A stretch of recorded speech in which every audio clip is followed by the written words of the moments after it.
Hey Darius, Brian Dable just told us that Russell Wilson's remaining the starter. I guess what's your guys' sort of confidence as an offense in Russell and what he can do? Um, we have full confidence. I mean, I think he's shown himself throughout this whole time that he's been here in the offseason and throughout training camp that he's a competent quarterback. He's plenty equipped to do the job, and we all have full faith in him. Thank you. Evan Barnes. Hey Darius, going back to when you guys look back at the tape, just as an offense, I mean, obviously a lot of people have been talking about Russ, but as a whole, what did you guys see that made it hard for you guys to just kind of make plays consistently to get this offense going? Yeah, I think whether it was penalties or lack of execution or just different little things that derailed a couple of drives we had, and then obviously we got down the red zone two times and weren't able to get ball in the end zone, or we probably have a very at least a better feeling about yesterday than we do today. But a lot of those things just come down to individual execution on a play-by-play basis. And then for you, obviously, you just had one target. Obviously, it's just how the game goes. But just for you, how do you feel about that, knowing that, obviously the offense didn't get what it wanted, and you only got, one target your way? Yeah, I mean, ultimately, my job is to get open and catch the ball when it comes my way. Unfortunately, like I said, I only had one target yesterday, and I didn't, yeah, I got face masks, which didn't get called, but it's fine. Um, but yeah, I mean, as a receiver, all you can do is run your routes and get open and try to be ready when the ball comes my way. Thank you.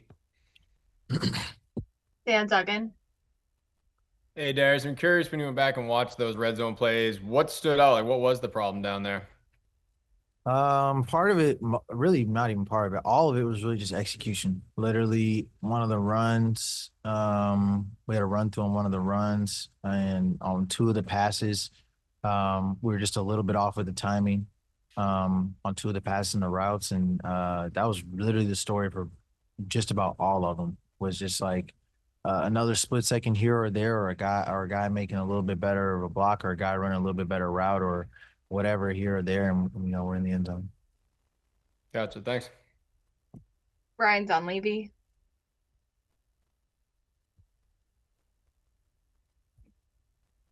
Darius, thanks for doing this. Mhm. Did it feel frustratingly familiar? Like new quarterback, new excitement, new vibes, and I feel like we're talking about some of the same things we talk about a lot on these Zooms. Like, was there a level of this feels too familiar? We shouldn't be this way. No, I wouldn't say so. I mean, every year is its own year. Every game is its own game. Um, Obviously, I mean, I see how, you get there as far as like a narrative goes, but that game, the reasons why we didn't win that game or didn't execute as well as games are different than any other game that we didn't execute how we wanted to. So, we have to address those reasons for why yesterday didn't go the way we wanted to go, and then correct those this week going forward into our next game. What going forward into the next game? What's the message here? Because how you know how 0-2. Bless you. You know how 0-2 teams are treated in this league and kind of what kind of a death sentence that is for a season. So what's the urgency here as you get ready here for week two and trying to correct those mistakes? I think the urgency is high just because it's always high in the NFL, whether it's 0-2, 2-0, 3-0. The urgency to win every football, it's not the NBA where you play 90 games or whatever it is. We play 17 weeks of football. So every game is urgent. Regardless of what our record is, our situation may or may not be. Every game is urgent. Every game is important, especially against a division opponent like we have this week. So, I think the urgency is sky high, but I would say it's always there and needs to stay there. And then last thing is the deep ball. I think we all expected to see it more. Were the Commanders taking that away? Where did you just not have long enough drives to get it? I mean, with the speed you guys have and that being such a big part of Russ, I think we were all expected to see more deep throws. What happened there? Yeah, I think we got a couple of them up. We only completed maybe one of them, maybe one or two. I can't remember. Maybe one of them. I think we actually completed one or two of them. Two of them, I think we completed. But we got a couple of them up. But again, for a variety of reasons, whether it was us making a play on the ball, either us making a play on the ball or, whatever, maybe DB making good play on the ball, what have you. We just have to find a way to complete those chances when we get the opportunity. But yeah. Thanks, Darius. Paul Schwartz. Hey, Darius. Yo. Hey, I have two quarterback questions for you. One, after the game, you said you really couldn't tell how Russ played because your back is to him most of the time. Watching the tape and everything like that, what did you see from him specifically? I mean, I think for the most part, I think he operated pretty well. Obviously, we all made mistakes yesterday. If Russ was sitting here right now, he would tell you that there's things he could do better in the game, but I could tell you the same thing for things that I could have done better. So at the end of the day, there's room for improvement all the way around. But overall, I think he operated well. And I guess at some point you were made aware of how your former quarterback, Daniel Jones, did with the Colts. Had you seen that? What was your reaction to that? And did you reach out to him after that? Nah, I mean, I saw it. I didn't reach out to him. He's not my teammate anymore. Obviously, but he's a good football player. They have a good offense over there, and they have whatever they did clearly against. I don't know who they played, but they had a good day, and good for him. More power to him. Are you surprised at how well he did, or because he obviously did not do a lot of that the past couple of years with you? Yeah, no, because like I said, he's a good football player, and that's what good football players do. They go out there on Sundays and they make plays and they're effective. And I don't think it changed anything about our team and the players that we have. We have plenty of good football players over here too, and we just have to go out there and show that on Sundays. Thanks. Thank you. We'll take two more. Jordan Renan. Hey, Darius, what's going on, man? Good. You. Good. I'm wondering, what did you guys think when Brian didn't say anything yesterday definitively that Russell would be your starter? And did you guys hear that? And did you know that? I mean, you're a guy that's usually pretty in tune with what's going on publicly. Yeah. Honestly, I didn't. It was after the game, whenever I did media, so wasn't really privy to whatever was or was not said. But whatever. Yeah, honestly, I don't even know what happened to really even comment on it, to be honest with you. So I just leave that up to whatever Dave said at the time. And then, I'm sitting here waiting for the call, and you see people on TV and all over social just saying, you guys should start Jackson. I'm wondering what you think when you hear people say that. I think that's the natural thing these days, in the sport of football, which is unfortunate at all levels of football, even at the college level, the pro level, is that everybody wants new as soon as they think that things aren't going well. But the reality is that things take time, and not everything is just a 911 situation. We have good coaches, we have good quarterback in Russell Wilson, and it's 1 week, and I think in the history of football, if you kind of look at the history of football, it hasn't always served people well to just throw people in the fire, because I know that I wouldn't want to be thrown in the fire like that. Obviously Jackson believes in himself. He's obviously believes he's a good football player. We believe he's a good football player.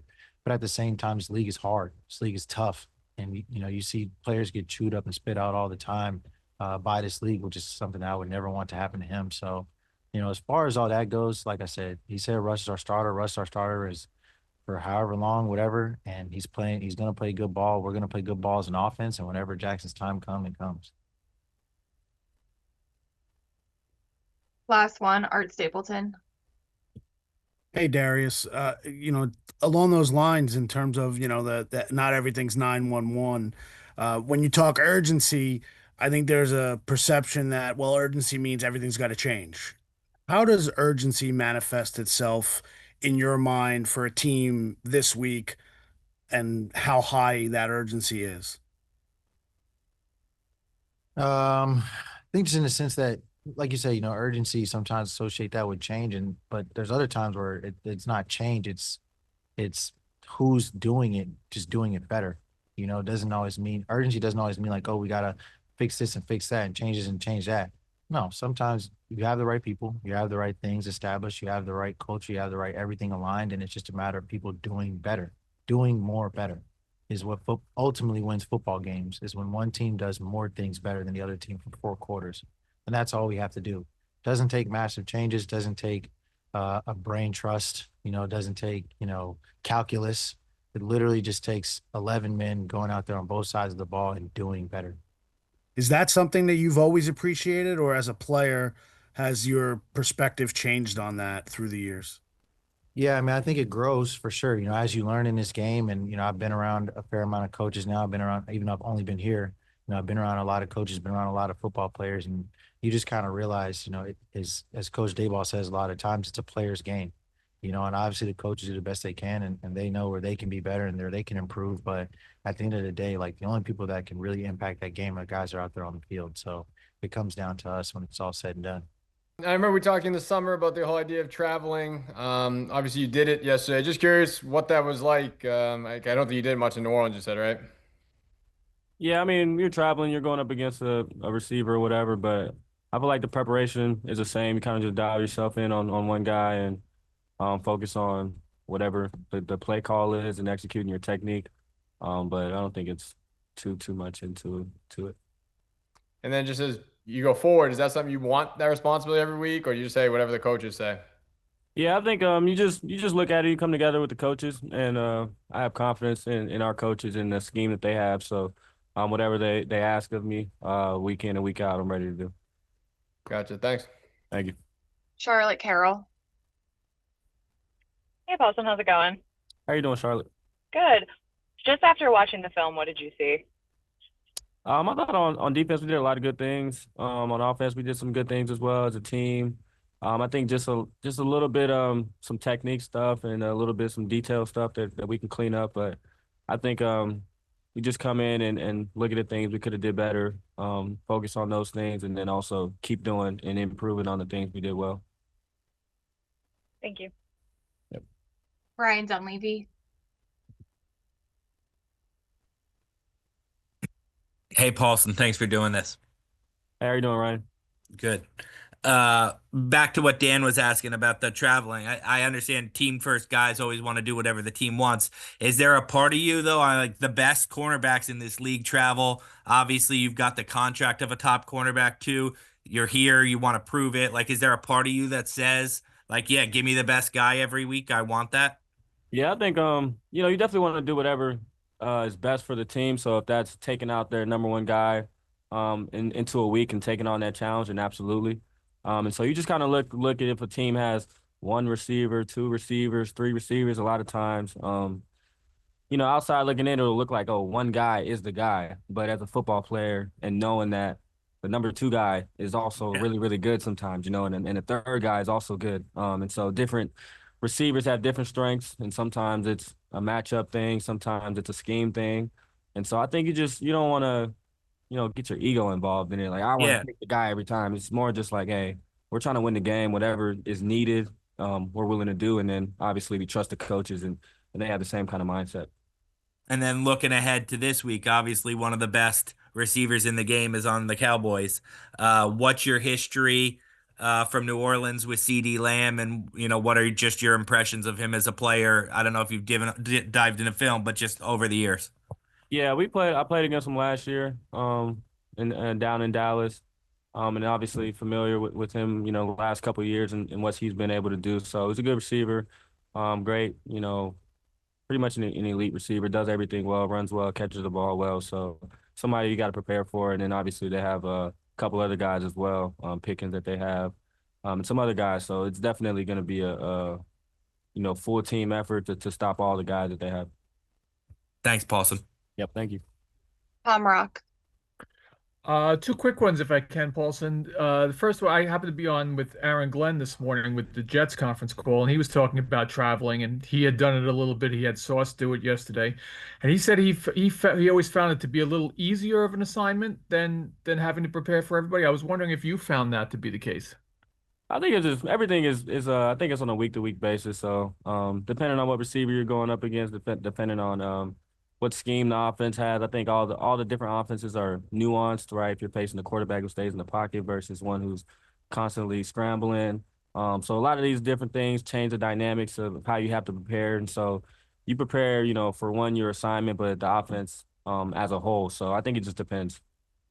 Second one, you were on a team last year that started out really hot, was kind of, the darlings of the NFL for a couple of weeks, and then obviously things took a turn. Are there any lessons you can take from that and kind of spin them towards these Giants? And now that the start wasn't what you were expecting, and that doesn't necessarily maybe set the tone for the whole season. Yeah, I don't know if it's a lesson that I learned then, but I think just focus on every week, right? We're focused on this week and coming in with the right mindset, doing anything and everything we can to prepare well to be able to execute on Sunday. Appreciate it. Yep. Art Stapleton. Hey, Paulson, how's it going, man? Hey, what's up, Art? Just I know we keep hitting you with these traveling questions. What I always wondered is that, like, I'm not looking to open up the playbook and you can tell us what the plan is for this week yet, but just in terms of a guy like CD, and there are receivers in this league that love running out of the slot. I'm curious from that perspective, when you're following a guy into the slot, if you do, how does that change your game? Because people have always talked about, the nickel inside. You talked couple weeks ago about Drew and the different responsibilities that are in there when you're inside. So I'm just curious from that perspective, schematically, is that kind of also what you're talking about in terms of, you follow guys, but also you guys may come up with a different plan for different guys week to week? Yeah, I think as you look at an offense, you try to see how they try to get their top targets the ball. And so you try to come up with schemes and come up with the game plan to be able to stop that from happening. But at the same time, we have confidence in all of our guys to be able to cover, right? So I think that's where you start. You have a bunch of guys that can go out there and line it up against whoever. And then if there's an adjustment that needs to be made and we want to move guys and travel guys, we'll take care of that, with the coaching and all that. Gotcha. And then the other thing would just be in terms of how do you, I'm sure through every level of football you play or any sport, the idea of balancing urgency. Look, things didn't go well, so we're going to change everything up versus the patience of, you know what, things didn't go well, but we have trust, we have belief. And how do you work that fine line between not doing enough or doing too much, that kind of balance? Yeah, I think you just stay objective, whether it's a win or a loss. I think you go back and you look at the film the same way week in and week out. And so you're able to see the things that you didn't do well, and you're able to see the things that you did do well. And you don't necessarily rely on the fact that you won or you lost to make your improvements, right? So personally, I go back and I look at what did I do well, what didn't I do well, right? Because teams are going to look at that and they're going to try to hit you on those. So I think you just remain objective as possible. And that's kind of how you do it. Thank you. Appreciate it. Yep. Last one, Paul Schwartz. Hey, Paulson, how are you? Hey, what's up, Paul? Hey, all good. I want to ask you, obviously, this was not your first NFL game by a long shot, but this was your first NFL game with the Giants. From the outside looking in, sometimes, guy comes to a new team, he's acclimated, he's on a new team, easy. Is it easy? Did you feel anything different playing in a Giants uniform than you did before that? Maybe that you and Jamon say something before the game, kind of a second chapter of a career sort of thing? Yeah, definitely coming in and kind of, I also haven't played in however long that was. So definitely just was eager and excited to come out and play. I love playing football. And then to be able to play with all the guys that we have and the energy that we felt on the sideline. So I think all that was just amazing and fun and just a glimpse of what's to come. Do you, as a defense, when as a unit, when you don't stop the run the way you want, how frustrating is that? And is there a sense like they can kind of dictate to us what they want to do because we can't take this away from them? Yeah, I think just as a defense, when you're not playing as well as you want to, it can definitely be frustrating. But that's all those things that we'll look at and improve. And one last thing real quick. 21 points is not a lot of points to give up in the NFL. Is that something you and your defensive teammates look at and say, this wasn't perfect and it might not have been great, but it was 21 points against a team that was very high scoring last year? Yeah, I think when you look at the defense, I mean, their defense held, our offense to less points. And so for us, it's about beating their defense, right? And so there are things that we can clean up. There's ways that we could be better. So, 21 points is too many points, in my opinion.